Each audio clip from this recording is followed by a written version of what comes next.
அஸ்ஸலாமு அலைக்கும் friends, welcome to சிக்கிமா சமையல். இன்றைக்கி நம்ம பார்க்க போகிற டிஷ் என்னென்னா மட்டன் கறி குழம்பு தான் பார்க்க போகிறோம். இது நம்ம எப்பயும் வைக்கிற மாதிரி அரைச்சி வைக்காமல் கட் பண்ணி போட்டு நம்ம பொடி சேர்த்து செய்ய போகிறோம். வாங்க ஃப்ரெண்ட்ஸ், எப்படி செய்யலான்றதை வீடியோக்குள்ளே போய் பார்க்கலாம். அதுக்கு நான் ஒரு குக்கரை அடுப்பில் வச்சு குக்கர் சூடானதும் ஒரு 3 டேபிள் ஸ்பூன் அளவுக்கு எண்ணெய் விட்டுருக்கேன். அதில் 3 ஏலக்காய், 3 கிராம்பு, 3 பட்டை, சின்ன சின்ன பட்டை போட்டிருக்கேன். 2 பச்சை மிளகா நீல வாக்கில் கட் பண்ணி போட்டிருக்கேன்.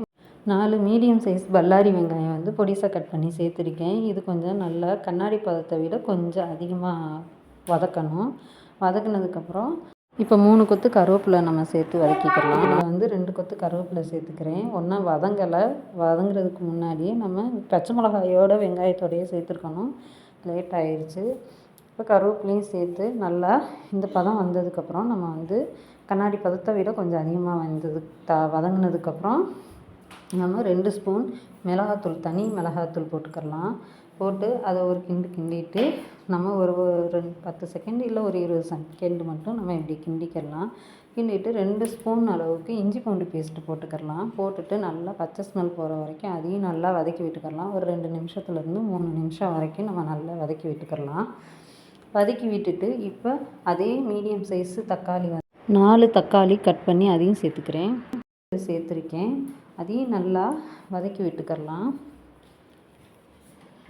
அதையும் கட் பண்ணி நல்லா வதக்கிட்டு நம்ம இப்போ குழம்புக்கு தேவையான அளவு உப்பு சேர்த்துக்கலாம். உப்பையும் சேர்த்து தக்காளியும் சேர்த்து நல்லா ஒரு 3 நிமிஷம் இல்லை ஒரு 3 நிமிஷத்துலேருந்து 4 நிமிஷம் வரைக்கும் நல்லா வதக்கி விட்டுட்டு நம்ம இதுலேயே 1/2 ஸ்பூன் மஞ்சள்தூள் சேர்த்துக்கலாம். சேர்த்துக்கிட்டு இப்போ அதை லைட்டாக கிண்டி விட்டுட்டு நம்ம இதுலேயே வீட்டில் கறி மசாலா பொடி நம்ம அரைச்சி வச்சுருக்கோம்.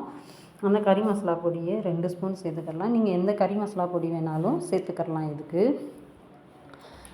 கறி குழம்பு தூள் சேர்த்துக்கிட்டு அதை ஒரு 2 நிமிஷம் வரைக்கும் கிண்டிட்டு நம்ம இப்போ பச்சை ஸ்மெல் போனதும் நான் இதில் ஒரு 350 கிராம் அளவுக்கு நான் கறி எடுத்து கழுவி க்ளீன் பண்ணி சேர்த்துருக்கேன்.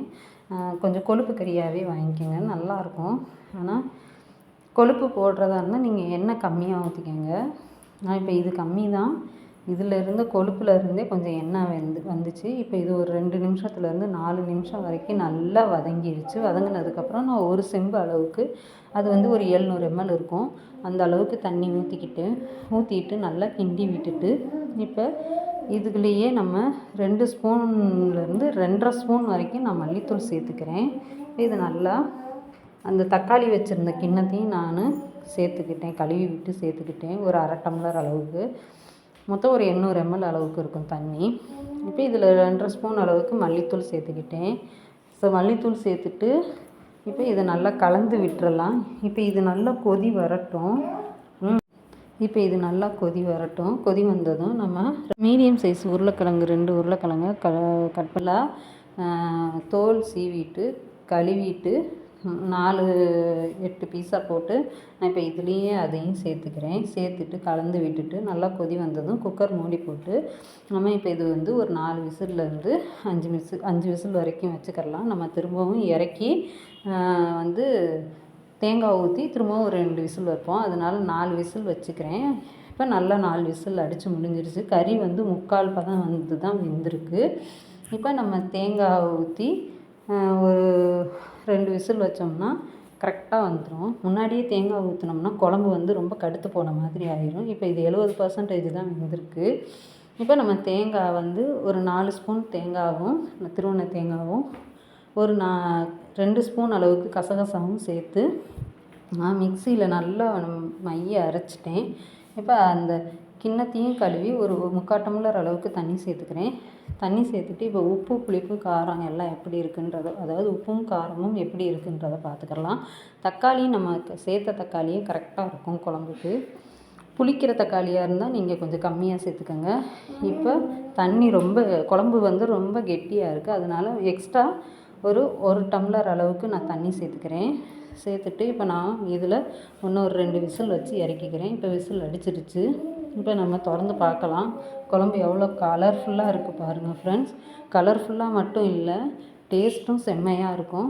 நம்ம வேறு எந்த ஒரு இன்க்ரீடியன்ஸும் சேர்க்கலை. சிம்பிளாக மசாலா அரைச்சி செய்கிறதுக்கு சோம்பேறியாக இருக்கிற நேரத்துக்கு நம்ம இந்த மாதிரி செஞ்சு சாப்பிட்டோம்னா டேஸ்ட்டும் கொஞ்சம் வித்தியாசமாக இருக்கும், சூப்பராகவும் இருக்கும். நம்ம இப்போ இதில் புதினா மல்லி எதுவுமே சேர்க்கல. புதினா மல்லி இருந்தால் சேர்த்துக்கோங்க, இல்லைனாலும் ஒன்றும் இல்லை. இதுவே ரொம்ப சூப்பராக இருக்குது. இப்போ இதை குக்கர்லேருந்து நம்ம இறக்குனதுக்கப்புறம் அப்படியே வச்சிடக்கூடாது. ஒரு 2 நிமிஷத்துலேருந்து 5 நிமிஷம் வரைக்கும் லைட்டாக கொதிக்க விட்டு இறக்கிடணும். அப்போ தான் குழம்பு நல்லா இருக்கும்.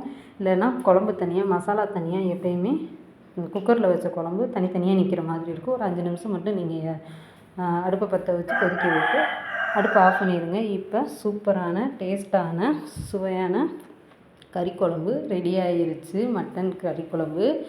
இது வெள்ளை சோறு, கொஸ்கா, நெய்ச்சோறு எல்லாத்துக்குமே சூப்பராக இருக்கும் ஃப்ரெண்ட்ஸ். இதுபோல் நீங்களும் உங்கள் வீட்டில் செஞ்சு சாப்பிட்டு பார்த்துட்டு எப்படி வந்துச்சுன்றதை கமெண்ட் பண்ணுங்கள்.